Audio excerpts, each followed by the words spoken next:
Now, as we commemorate Nelson Mandela's release from Victor Verster prison, my next guest is someone who was very close to Tata Madiba.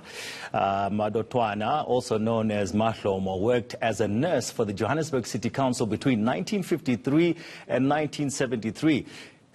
I was just 2 years old. Now, she stayed with the Mandela family at the iconic number 8115 Vilakazi Street in Orlando West.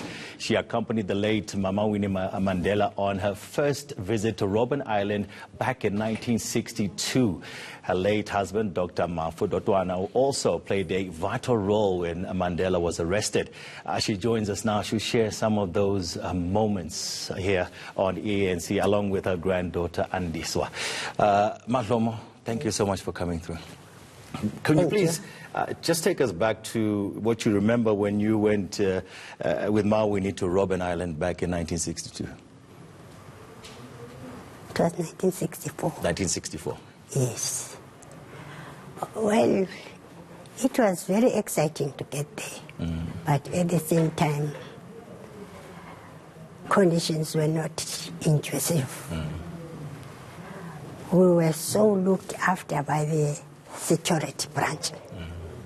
We didn't have much to say at all.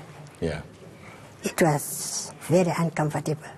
Were you scared at that time? We were not scared, but I can say we were fed up. It was not anything pleasant. Yeah. Because even when you talk to Nelson, they would say, must speak English and not Xhosa. They wanted to hear what was being said? Yes, they wanted to hear whatever you said to him. Anyway, that was the first time. It was not nice being there. How long would those visits take when you went to see him? It used to be 30 minutes, and later it was an hour. Then when he had to go back a few times alone. Yeah. Then I had to go back alone the other year. I still don't remember whether, was it 1984 when I went there alone?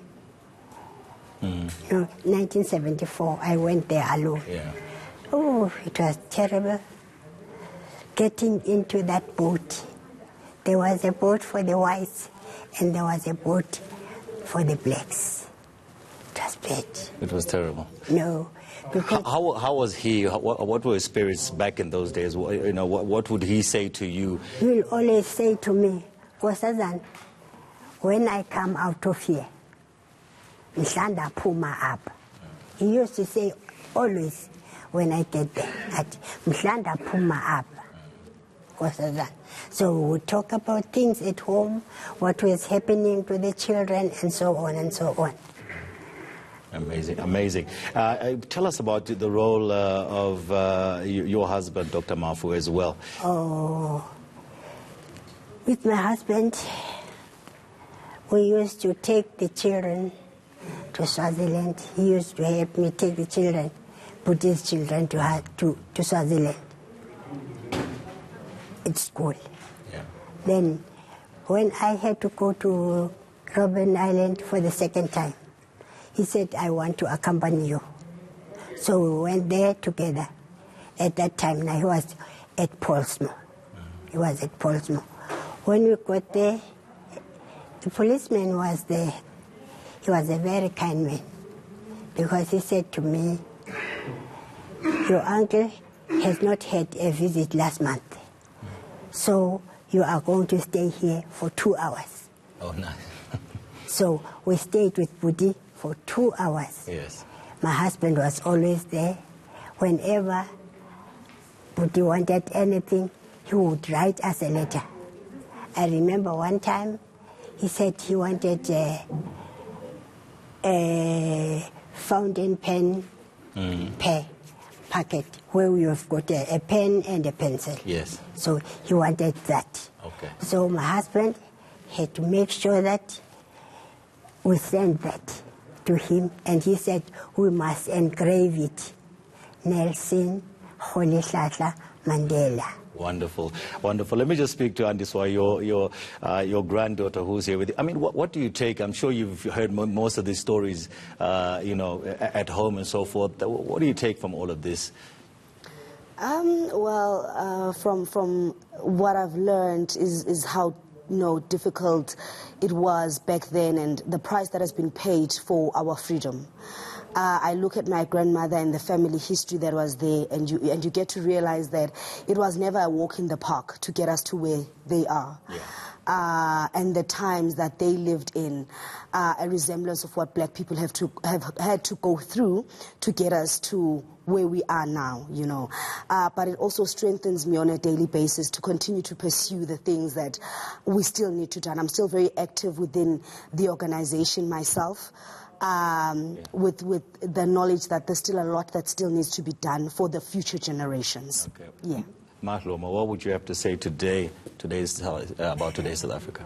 Today, I would say, first of all, I would say I thank my husband for helping whatever Nelson Mandela wanted, because he was the man who used to take some of the people to the borders. Because they would not suspect him, he was a doctor. So he used to transfer these people to the border and so on and so on. Yeah. But what the best time I had with my Uncle Nelson was the time we visited him at Victor Fester before he was released. Really, when we got there, it was a wonderful time, and he was very happy to see us. It was myself, our cousin brother, Dr. Mbegeni, and his wife, the four of us. We went to Victor Fester. So there was a white man there who was a caretaker.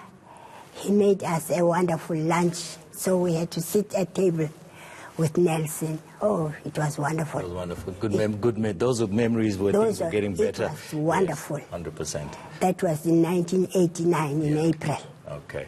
MaDlomo, thank you so much for coming through and sharing your memories with us and with the rest of the nation. Then I was there in Cape Town when he was released. Yes. So I was amongst that crowd. You were in those crowd. I think we spotted you in some of the pictures, actually. Yeah, I think within that crowd.